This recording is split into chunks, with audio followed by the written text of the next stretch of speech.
Well, hello everyone and welcome back to Adrian's Digital Basement. On today's video, it's going to be part 3 in the Macintosh Repairathon series. If you haven't seen part 1 and part 2, I recommend you watch that first.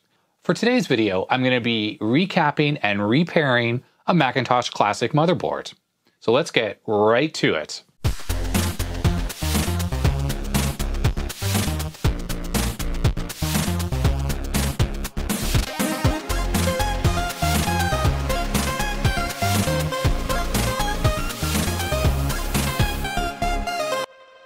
Alright, now it's time to take these capacitors off this other board. There are lots of different ways to do it, and a lot of people are like, oh, you just use a soldering iron and you heat the solder. Well, the problem is, right now I'm putting heat right onto that joint on that capacitor, for instance, and nothing is happening at all. And this is because as the electrolyte leaks out of these capacitors, it corrodes the solder and makes it dull, and it makes it impossible for you to actually transfer heat from the soldering iron onto the capacitors. So I think what I'm going to do is I'm going to just rip these right off this board. I know that's going to make people scream and go crazy in the comment section and say that I'm going to ruin the board. I'm not just going to yank them off really hard. What I do is I wiggle them. Because these capacitors are leaking and falling apart, if you wiggle them enough, what happens is it pulls the leads right off the capacitor, right out of the body, and it leaves them on the board. So one of the leads completely pulled out of the capacitor and it's right there, sticking out of the board, and the other one snapped off. Half of it's in the capacitor still, and the other half is right there. So it didn't lift the traces right off the board, it broke them right off the capacitor. And this happens because this has corroded the legs and they're no longer strong enough to really hold on. So I'm gonna go through and I'm gonna pull the rest of these right off the board using these needle nose.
Alright, so on all the Mac Classics, this is how it looks. You see the legs are all left here on the board.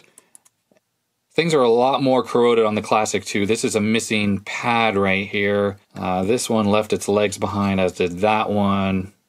This cap came off completely, but it left behind the pads without any issues. You can see how corroded things look right here. There's a lot of corrosion, but the pads are left behind.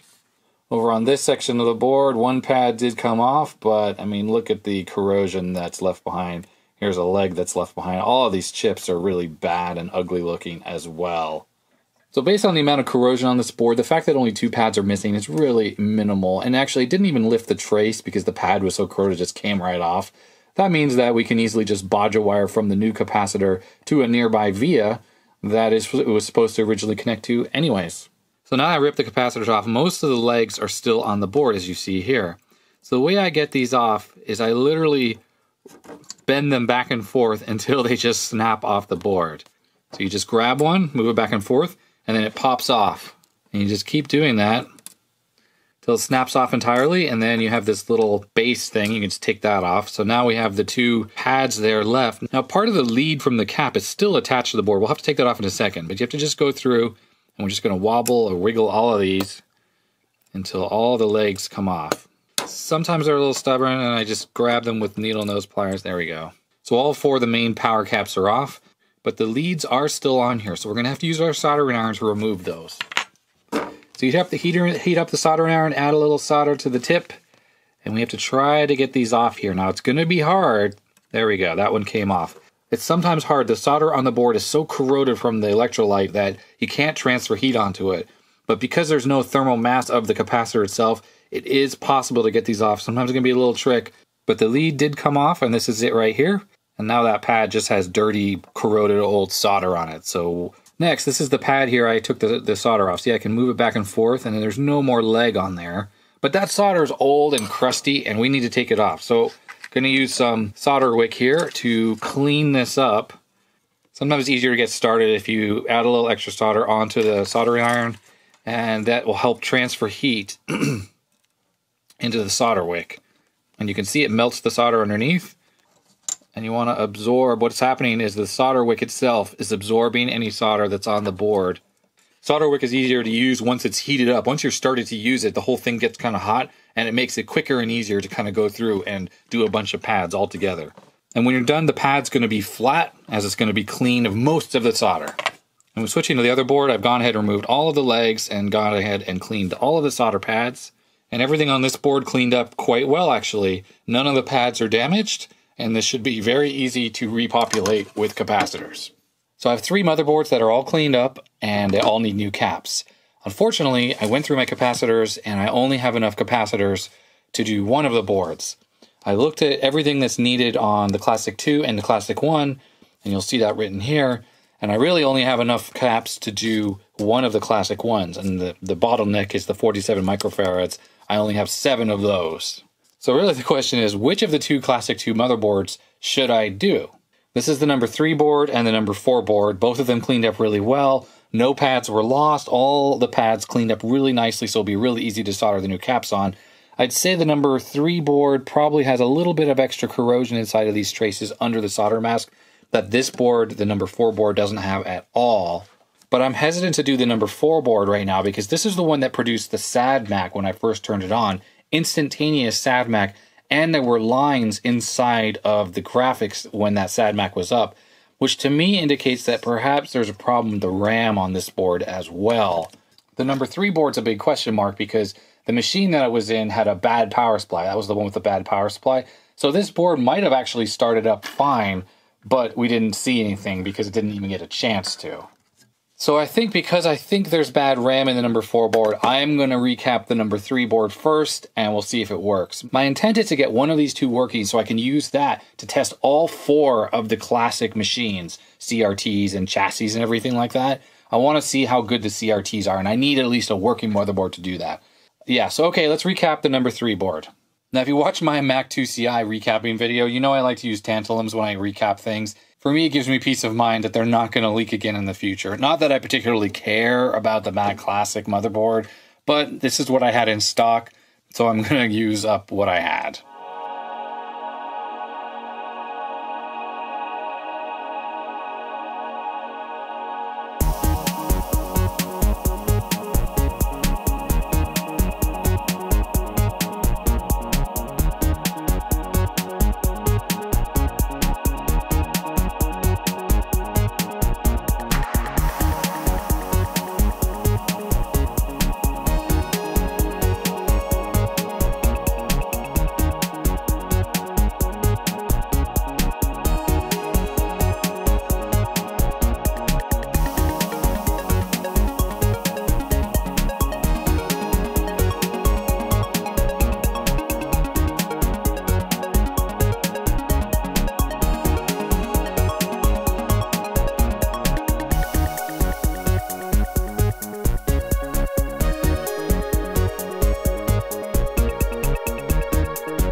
There we are, recapped, and with tantalums. There were a few traces over here that looked suspect, so I traced them out with Multimeter, and they were fine. So it's now time to test this out. Moment of truth. The board is connected on the back here. No hard drive, floppy connected, but the video will come through the single connector. Let's turn it on. Well, that's a good sound. Move this. All right, we have the flashing disc. Now the picture is pretty dim though, so I wonder if that's indicative of the CRT in this thing being weak or the software controlled brightness is a problem. I went ahead and hooked up the hard drive that was in this case and a mouse Let's power this on. See if it boots up.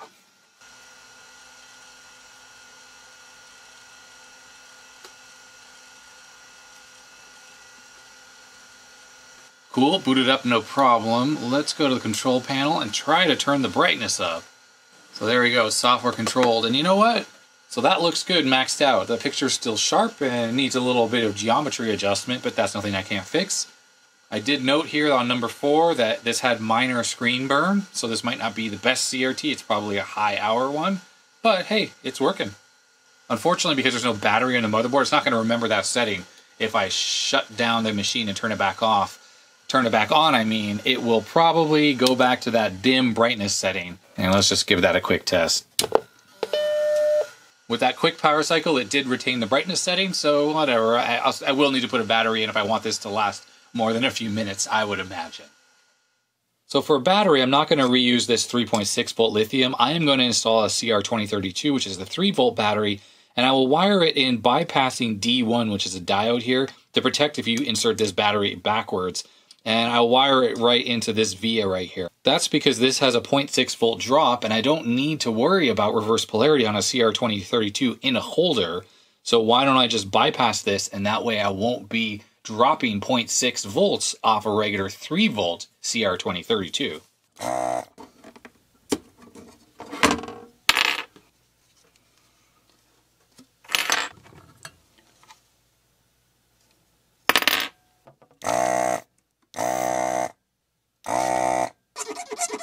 Here's a CR2032 holder, and this side over here, the top part of the battery is positive. And remember, I'm going to bypass this diode. So what I can do is I'll stick the negative pin into the negative pin of the original battery holder, like so. Then I'll bend that pin and I'll bodge wire it over to here. And then that way, this holder will be on the motherboard, and I'll be able just to use cheap commodity batteries like this to keep this thing going, and it shouldn't ever have to worry about a leak. And this is what I had in mind. I have a little bit of hot glue under the socket because it's only soldered on with one side over here on the negative. And then I have the positive soldered onto this pad on the diode, so it's bypassing the diode and powering the real-time clock directly from the battery.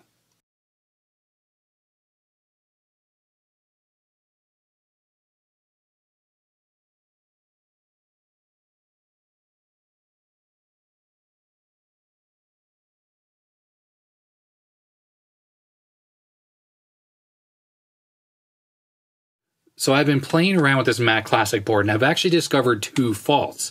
The first of the 2 relates to the reset button. When you push this, the computer doesn't really reset. It locks up and starts acting really weird and strange. But it definitely wasn't resetting the whole computer as it should. So I went and found some schematics for the Classic, because really, you need something like this to do any kind of good troubleshooting. So here's the reset switch, which is connected, ironically and strangely, to the sound chip. But the sound chip does sound and reset on the Mac, at least on this particular Macintosh. It goes into pin 7, and then the sound chip generates the reset signal that goes to all the components on the rest of the board, and that comes out of pin 6.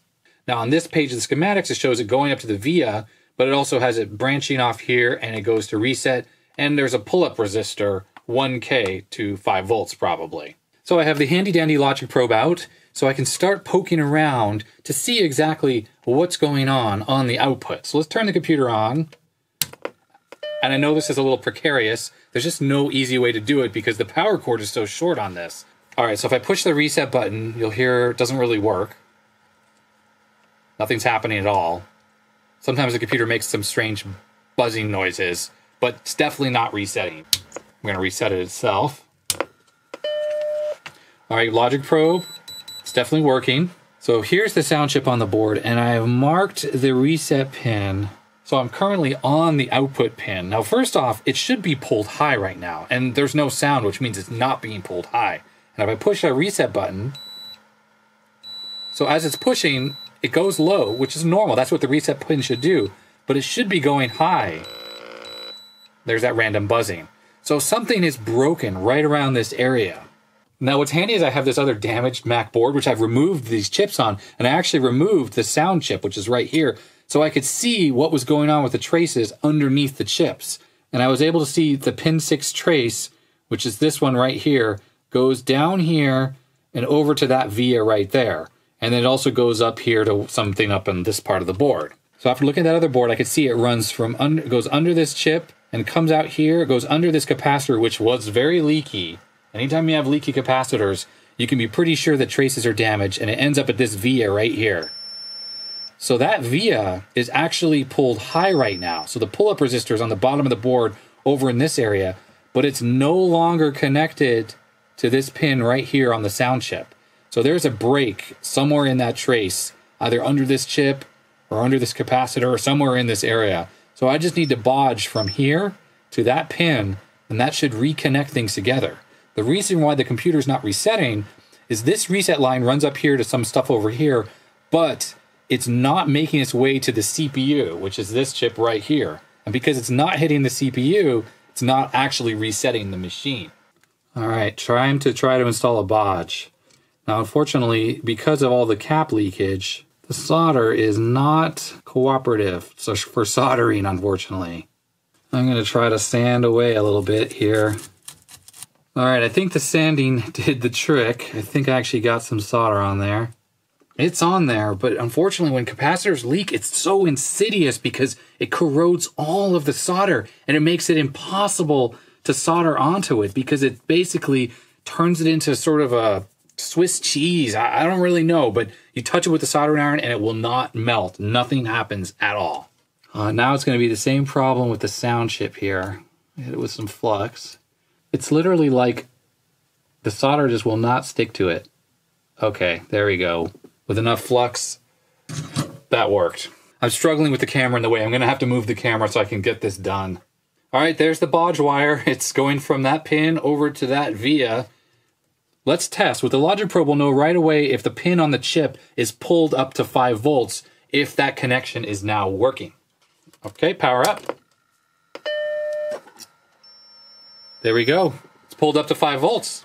So now when I push the reset button, should go low and the machine should reboot. There we go.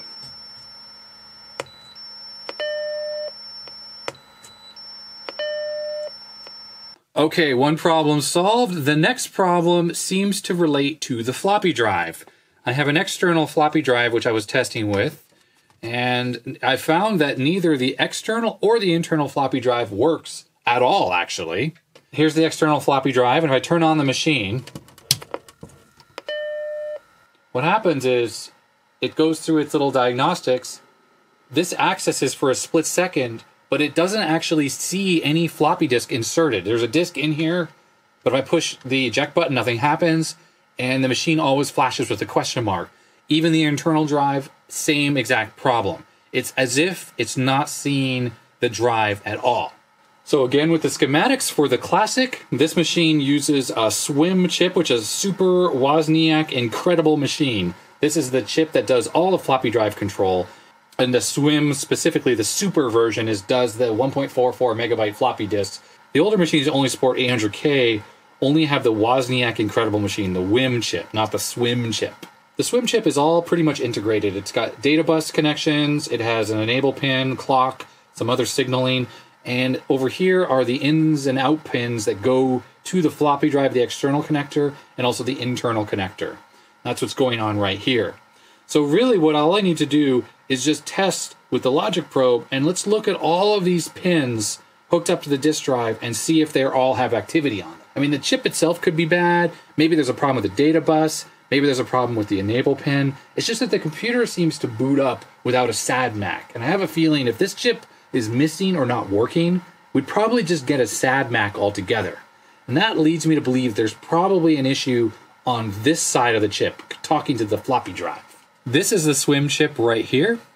This is the internal floppy connector, and this is the external connector. These are basically parallel together. They go through this resistor pack here.